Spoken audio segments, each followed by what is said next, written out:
Hi, everybody. Welcome to the Truman Civil Rights Symposium. I want to start by thanking the Truman Library Institute for organizing this event. Together, you reflect President Truman's values.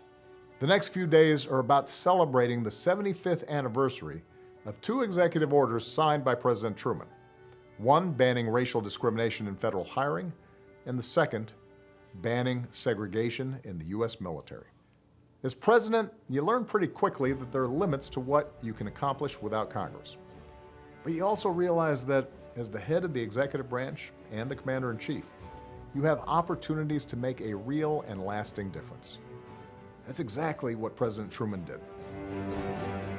Americans of all backgrounds have bravely served in the U.S. military throughout our country's history.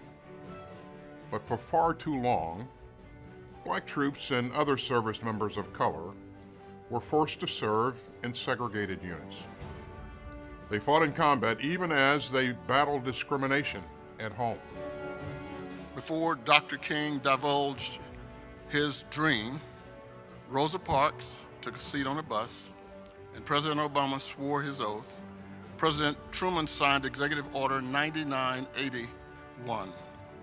And with the stroke of a pen, Truman ended 172 years, 172 years of a segregated American army.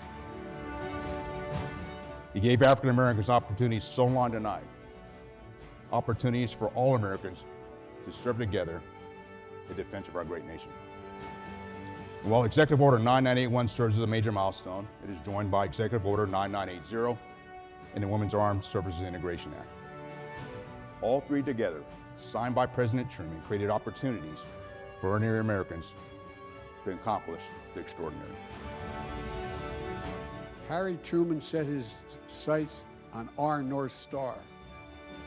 He created the President's Commission on Civil Rights and issued the groundbreaking report entitled, "To Secure These Rights." That was entitled, "To Secure These Rights," condemning segregation and outlining, I should say, changes in law and policy, protecting the right to vote, prohibiting discrimination in jobs and transportation, desegregating the military, and much more.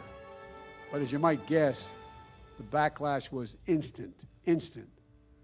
A friend wrote to him pleading to change course. But President Truman wrote back, quote, "I'm asking for equality of opportunity for all human beings.